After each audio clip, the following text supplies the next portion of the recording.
这个细管这个结霜啊，不一定是缺氟了。那么今天刚好遇到了一个特殊情况，我们一起来看一下到底是什么问题。我们看到这个地方结霜，你看这个压力现在只有3公斤压力左右，绝对是偏低的，对不对？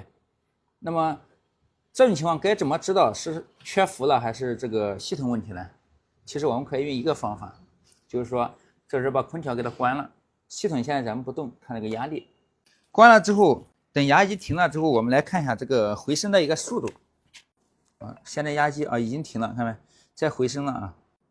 我们看一下，目前咱们环境温度这个地方我放了个感温头，它是27.6度。以这个温度的话，咱们这个是32的制冷机，它的静态压力应该在16公斤左右。现在已经停机了30秒，目前压力回升到8.89公斤。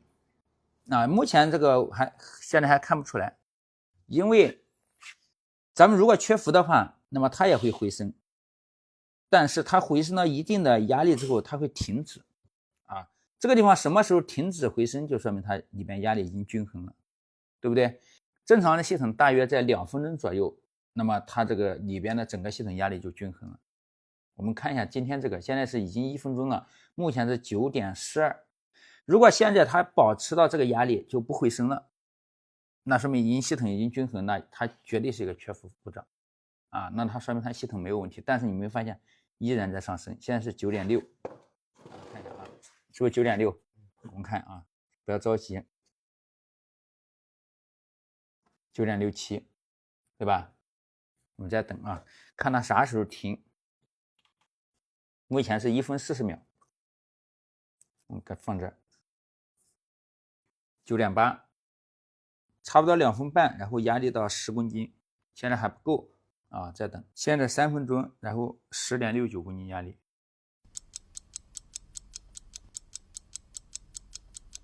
，11.6，但是还没有停止，对吧？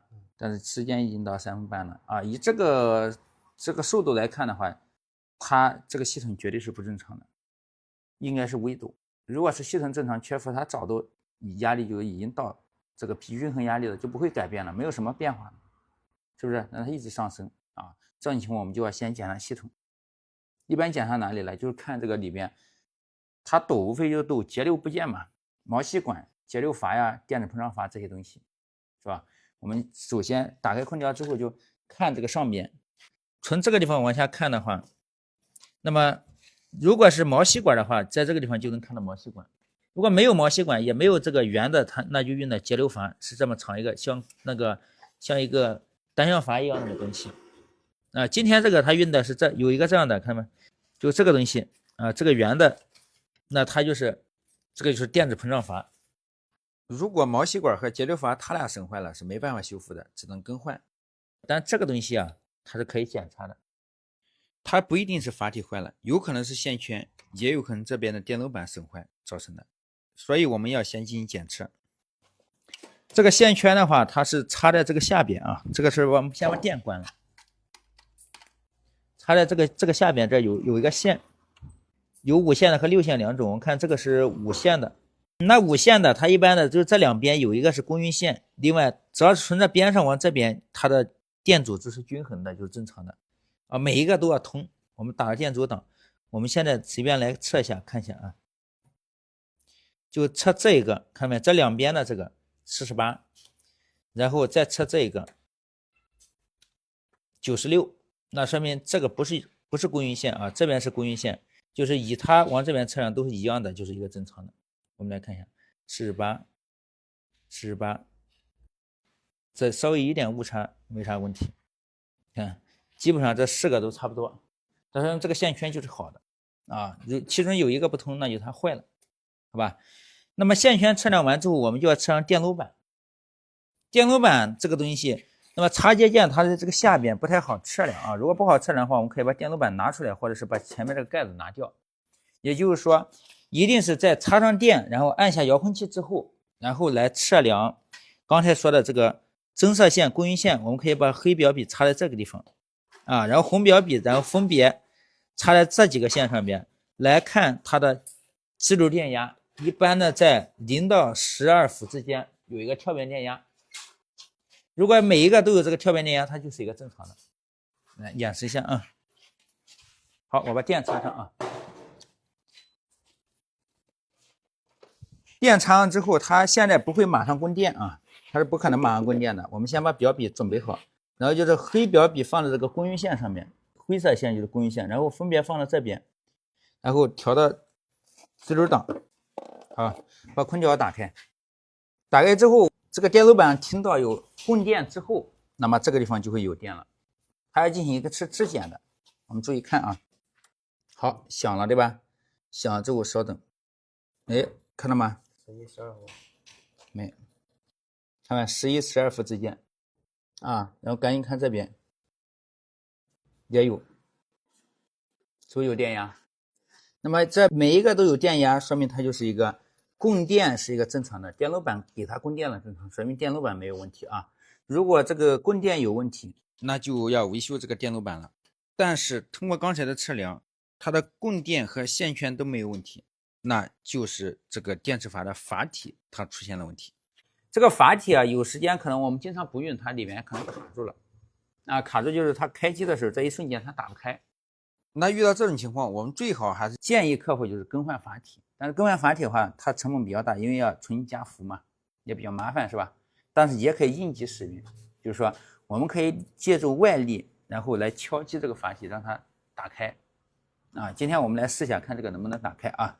那就是敲击的时候一定注意，先把电给它拔了，来拔电。那么电拔了之后，找一个这样长一点的这种螺丝刀或者是扳手都行，找了这个阀体这个地方，看没？找到这地方先给它敲几下，然后把电插上，插上之后再把空调打开。好，打开之后我们就先最好是铁的，我感觉要好一点，有劲儿。然后往下也行啊，在这个就质检的时候，它不是要给阀体供电吗？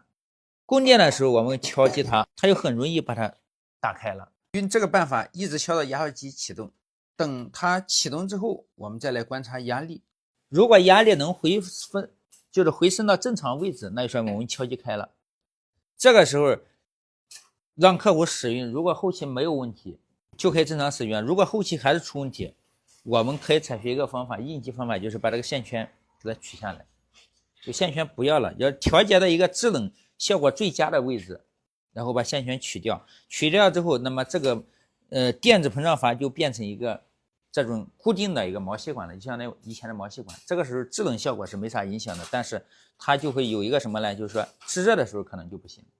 因为制热的时候，它会要改变这个毛细管，是吧？另外就是能耗会增加啊，这个是取决于客户。如果最好的办法是把它给它换了就行了啊。这就是我们电子膨胀阀坏了之后的一个维修方法啊。现在已经启动了，我们来看一下，观察了1分多钟啊。现在我们看一下，当前的压力是8点多公斤啊，马上到9公斤，那基本上就是一个标准的压力。那说明咱们这台空调就算修复完成了。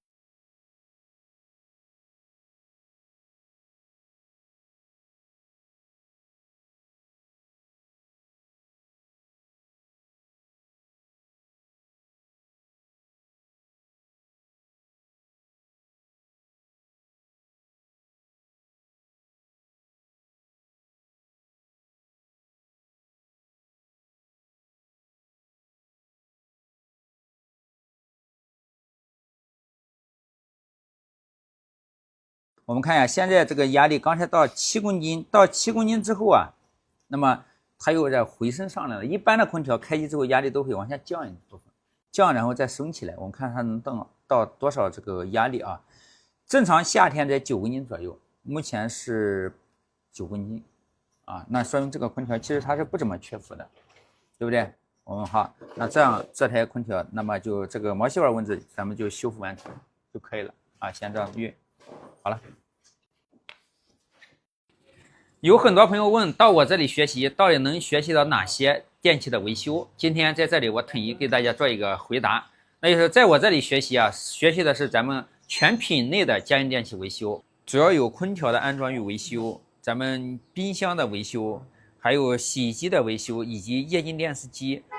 另外还有各种衍生品，比如说厨房小家电、这个燃气热水器、电热水器、空气能热水器，以及咱们大型一点的家运小多联，这些基本上是涵盖了咱们所有的家用电器。我们这里学习是采用理论加实践这种学习方法，也就是说，我们一边对照实物讲解理论，我们并且采取的是小班教学，也就是说，让每一个在这里学习的朋友就是说你有问题，任何时候都能随时得到一个解决，这样才能保证大家学习的一个质量。同时给大家配送还有相对应的视频课以及咱们纸质版的资料，尽量让每一个学员我们在1个月之内掌握所有的维修技能。如果你感觉1个月没有学会，我们可以自由的免费的延长时间，直到你学会为止。需要来学习的朋友尽早给我联系。大家好，我是小刘。最近有非常多的粉丝给我发私信说，为什么到你这里学习1个月就能达到开店的水平？那么就这个话题今天跟大家聊一聊。那么所有到我这里学习的学员我都会从4个方面保证大家能够快速的学会。那么第一个就是咱们这里采用的是小班教学，也就是说我们每期学员不超过10个人，并且我们有2位师傅。现在我们采用的是对照实物讲解理论，也就是说讲理论的时候我们就直接进行实操。那么遇到任何的故障，遇到任何的问题，我们现场给大家进行解决。通过这种方式之后，我们发现比咱们单纯的先讲解理论再进行实操，它的效率是明显提升了。那么第二个就是我们给大家录制了110多节的视频课程，包括了我们10几吨家用电器这些课程都是发放给咱们学员手里边的。那么我们学员可以做到，就是说今天要学习什么课程，我们提前进行预习。那么白天学习之后，晚上回去没有记牢的，咱们再进行看课程，进行一个巩固。那么第3点是给大家做了6本的这个学习资料，非常的详细我们可以看一下，这个一本是液晶电视机的，那么这个是小家电的，包括我们各种小家电、厨房电器都在这个里边，油烟机燃气灶都是有的。那么这一本是咱们的冰箱，这个是基础知识就是说基础比较薄弱的，电子元件都不认识的，腕表不会使用的，我们重点先学这一本然后咱们这本是空调的，另外还有一本是洗衣机的。这个里边详细的记载了咱们每一种电器它的工作原理，以及它里边每一个元器件它的测量方法，还有个就是各种故障我们的检修思路。比如说咱们的空调，我们可以看一下里边详细的记载了空调系统这些等等制冷制热里边的结构，以及通过加氟这些，包括每一个元器件我们的都详细的给大家进行记载，并且在后边还有咱们的思维导图，也就是说我们在后期回去之后遇到一些不会修的，那这个时候我们也可以参照咱们的思维导图，然后进行一个复习，并且有了这个资料之后，我们在平时学习的时候还可以把笔记直接记在这个上面这个是非常方便的。第4方面，那就是我们为了让学员们后期回去之后能够自己独立完成，那么提供了一个长期的一个远程指导服务。比如说回去之后遇到不会修的，或者是不懂的没有思路的，那么都可以远程跟大家进行指导尽量做到让咱们来学习的每一个师傅回家之后都能利用咱们所学的技术进行养家糊口。谢谢大家。什么样的空调更省电这个买空调咱们不是说看它宣传什么样就什么样，我们一定要从内在分析它省电的一个原因。我们今天就拿这台海信的空调拆开给大家讲解一下哪些地方跟咱们省电有关系，好吧？来，省电这个事情主要从3个方面来进行考虑。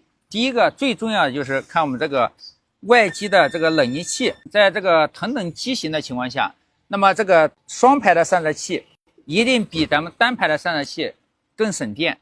那么我们看一下双排的它从这边开始一直延伸到这边，那么目前有1排的和1排半的这2种情况。为什么双排的更省电呢？因为双排的这个铜管它的散热面积更大，那么散热效果更好，那就会减轻咱们压缩机的这个功耗，那么它的电流就下来了。这样的话不光省电，还能延长咱们整机的一个寿命这是第一方面。第二方面，我们还有一个非常重要的，就是它的一个电子膨胀阀，一般在这个地方打开这个盖子，我们看在这个地方啊，目前的话有3种情况，有一种是运的毛细管节流的，还有一个是叫节流阀的啊。另外最好的目前就是这个电子膨胀阀，它是来调节整个系统的一个压力的，因为咱们变频压缩机它的功率不同，那么它就可以根据当前的功率来匹配一个更节能的一个系统啊，让整个系统它的能效更高，这也是一个省电。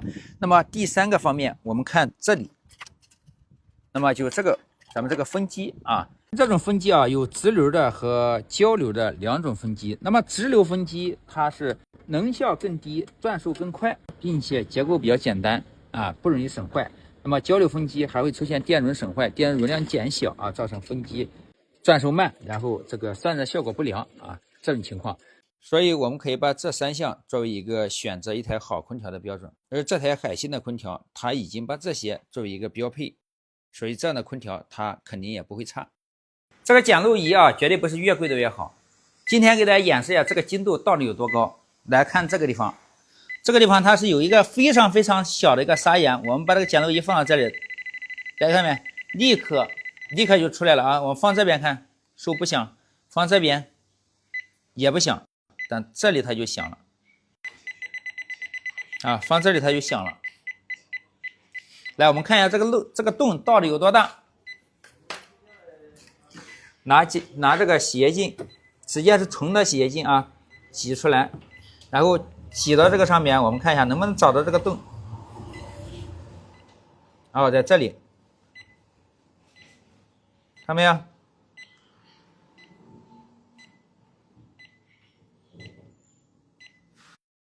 像这么小的一个砂岩，加一次氟，玩2年时间啊，加一次氟2年时间，那么也能被咱们这个检录仪轻松捕捉到。还是老规矩啊，在我这里下单的送空调维修资料，收货之后给我发信息。电视机出现这样的黑屏故障，下边这个指灯是亮的啊，这种故障该怎么修？今天我们一起来看一下。只要是遇到这种现象，我们首先用手敲这个屏幕，看没？像这个咱们这样一敲，它这个有白光，说明这个背光亮了，屏没亮，屏没工作。如果这样敲了没有任何反应，有可能是没有开机，或者是背光没亮。啊，那像今天这个背光亮，对吧？那这个是它是有可能主板问题，也有可能咱们屏问题，也有可能逻辑板问题。我们先要来查一下啊，然后把这个电视机放下来。放下来之后，我们第一步要看一下这个主板有没有正常工作，就是给逻辑板供电。把咱们的表给它调到直流档上面，然后用一个表笔直接插这个壳上面来看一下，就是说这个主板给这个逻辑板上面它的供电，这个供电一般是12伏的，11.86就是一个正常的供电啊，说明给这个逻辑板已经供电了，主板已经开机了。那这个时候不亮，那就是屏的问题或逻辑板问题。像这种双排线的，我们要单开排线来看一下，就是说你任意单开一边，看它是个什么症状啊。但单开排线的时候，一定要把电拔了，拔了之后，我们这样排线拿掉，拿了之后就这样放着。然后再把这个电插上，打开电视机看一下，这边依然这个还是没有头像，那我们接下来我们要单开另外一边啊，然后把它拔下来。现在咱们把这个排线给它装回去，把这边单开啊，然后再来插电。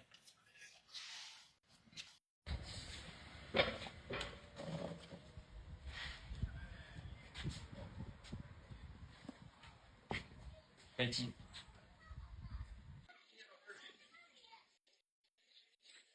发现没有？这是这边头像是正常的，这边不行，说明什么问题？说明了就是说，我们现在插这边的排线是正常插在上面，对吧？那么这边有头像，这边单开之后，那就说明这边是好的，问题就是出现这边。如果你两边都不行的，那有可能是逻辑板坏了。如果只要是单边能点亮了，逻辑板都没坏，这就是屏的问题了。这个时候像这种的，我们看一下是用的什么屏？像这个，这是 ST 这5的，这个是用的还原光电的屏幕。像这种误章，我们可以通过技改来完成修复。那么我们给到大家的资料上面都有啊，来拿过来看一下。这个华新品从45到73页都是它的技改资料。来，我们翻到这个，先翻到45页，华新品啊，找到咱们对应的这个逻辑板的型号，这是1-C-B 的，它这个型号还是比较多啊。像这个1-C-1 的，我们就今天就不用这个啊，我们找到1-C-B 的对应的1-C-B， 这个板，这个逻辑板啊。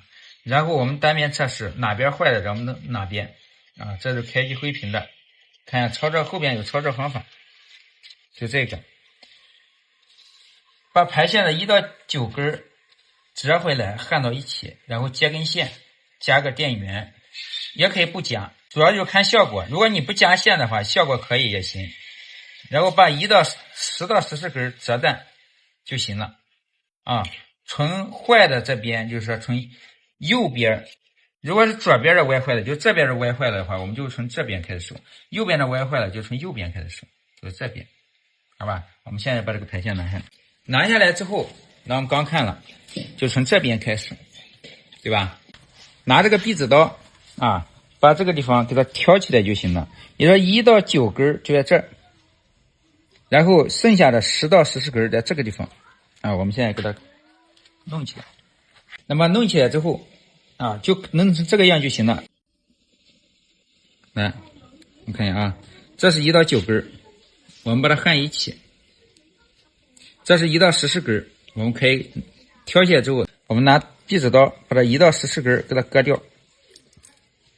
好，这样的话，我们再在这个地方接根线，就这样啊就可以了。然后给它装起来。好，先不接啊，先不接，我们来看一下效果。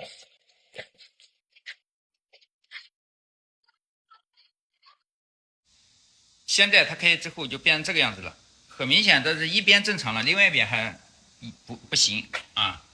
那么这种情况呢，就是把我们刚才接的那根线给它接一个电啊，可以接12伏或者是7伏，我们来试一下。就是我们刚才接这根线，我们可以给它接一个 D， 比如说接到这个上边，或者是接12伏。接12伏的话，可以接到刚才这个测量12伏电压这个棍电这个地方，也可以在这个地方找到一个差不多7伏左右的，然后把它接上，就像引了个给这个屏上加个电。比如说我们现在把它接到这个12伏上，就是说这几个啊，可以试一下，接到哪个上面合适啊，就接哪个上面就行了。好，我们就接这个上面。我们再来开机试一下啊。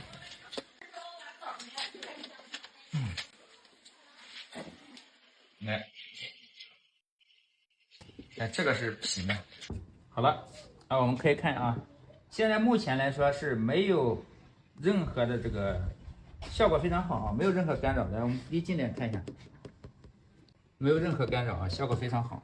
那么这台电机就算咱们修复完成啊。今天来修一个大家都不愿意维修的一个问题，那就是属于一个慢漏。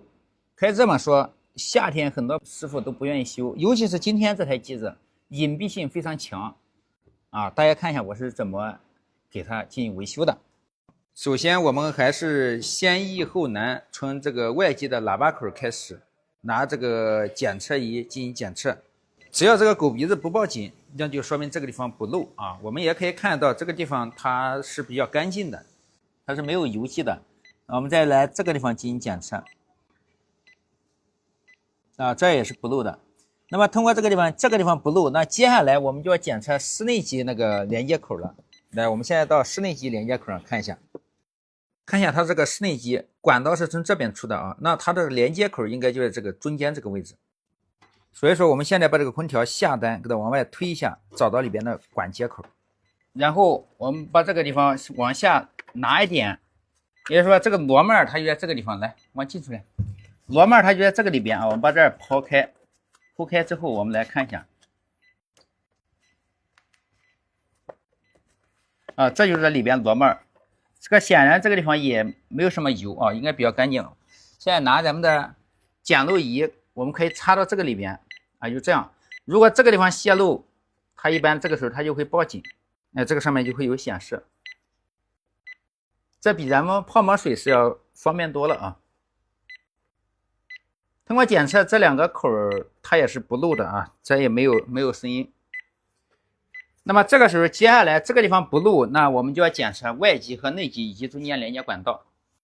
我们先去检查一下外机，检查外机也很简单啊，把这个上盖给它打开，打开之后可以看到这个地方有个变频主板挡着，但是也不用怕，咱们只要有检测仪直接开干。现在我们把这个探头插到这个空调里边，然后来进行检测。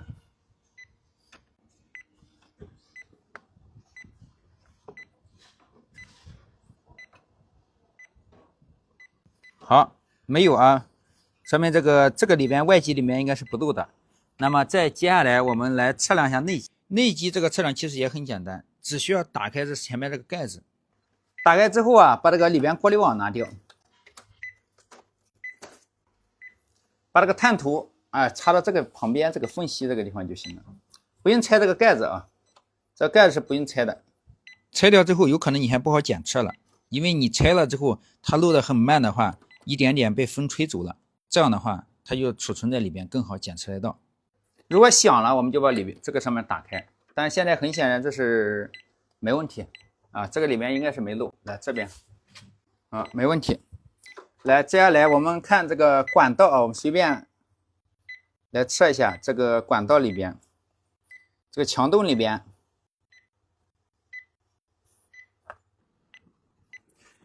诶，看到没有？刚才这个地方有一点变动啊，我们再来看一下，又没了。我怀疑这个墙洞里边可能有问题。我们现在去外边再查一下。由于我们刚才是在室内机，然后测量这个地方洞这个地方有泄漏啊，我们这个时候再到这儿测一下，发现这现在它又没事了啊，也没问题了。我们再来还是对这个管道重点进行排查一下吧。再往下来，在这个地方，这个地方有一点感觉，但是只有2啊，7了。这是出管这个地方，说明这一段管道肯定是有问题啊。这个地方，这个细管看有没有？细管没事啊，出管说明出管上有问题。这个细管，我们这个细管这个地方是没事的。那我们现在已经确定了啊，这个出管上有漏的，但是不知道是上边漏还是下边漏，就是说这个有可能是上段漏，也有可能下段漏。那这个时候我们怎么办呢？我们从这个地方给它扒开，刨开之后啊，把这个保温棉给它截断啊，一截2袋，因为是确定了是出管漏的。来，这是上边啊，下边跟上边现在暂时给它分开了。来，先看上半截，没响啊，上半截没响。来，我们看下半截，这下边响，刚才上边不响，那说明这个漏点它就是肯定是在下半截这条管里边。那我们为了更准确的锁定位置啊，我们可以把这个下边这条管从中间再给它破一点，然后用同样的方法再给它锁定一下，最终区域越小，咱们越好查找。最后我们注意锁定位置之后扒开这个保温层，发现漏点它就这个地方，我们可以来看一下，这个漏的还是非常慢的，但是还是被我们精准找到了。像这种管道漏是咱们空调维修啊，就是查漏最难查的，比咱们内外机漏还要难查一点。今天也是幸亏了这个大黄，这个工具的话我是放在橱窗里边啊，真心的推荐给大家，有需要的我们去看一下。另外还是老规矩，买这个检漏仪的给大家送资料。变频的冰箱啊，如果压缩机不启动，我们怎么区别它是压缩机问题还是这边的变频板故障或者是这个主板的故障啊？今天一招教给大家，非常方便。那就是说如果出现这种故障，我们大部分我们是测量这个主板给驱动板中间的这个驱动信号啊，通过测量电压。那我们来看一下，那么这个电压一般是直流电压，所以说我们可以把表调到直流档。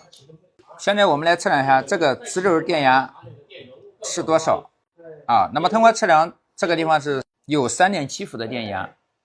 那么其实我们测量这个电压呀，你是看不出来里边它是否有发送信号过来的，因为它这个发送的是锯齿波信号啊，电压上面体现的不太明显。那这种情况我们就可以使用这个示波器直接来观测它是否有方波信号输入啊。我们就按这个自动切换键把它切换到咱们波形检测上面。我们来看一下这个有没有波形的一个输出。这个怎么用呢？插上咱们探头之后啊，这个地方是固定到某一个地线上面啊，我们就把固定到这个线上。我在这个地方破了个皮儿，然后把另外一个探头放到这个另外一根线上面。这时候如果它有方波信号输出，我们从这个表上就能看出来。我们来检测一下，现在自动的检测当中，那么我们发现这个地方它并没有这个波形啊，这个地方频率占空比都是0，说明咱们这个主板是没有给这边发送驱动信号的。那么这个问题是我故意制造的，那么我们把这个地方插上，比如说这个前面的显示板跟这个主板之间通讯不畅，所以说它没有发送这个信号。那我们现在把这个线给插上，插上之后，我们来看一下这个灯它又亮了啊，这个地方又亮了。那我们再来看一下这个目前的一个波形，然后按下自动检测，来有没有发现现在这个波形是否正常？完全显示在这个上面，频率是139，占空比是50%啊，这么一个频率信号。那只要你在这个地方能测量到这个锯齿波的情况下，那说明咱们的主板已经给这个变频板发送了这个驱动信号。那如果这个压缩机依然不启动，那故障一定是咱们的驱动板或者是压缩机啊。如果是没有的话，那问题一定是咱们主板这边，咱们直接来检测就可以了。这个表的话，我橱窗里面有啊，大家如果有需要的可以去看一下。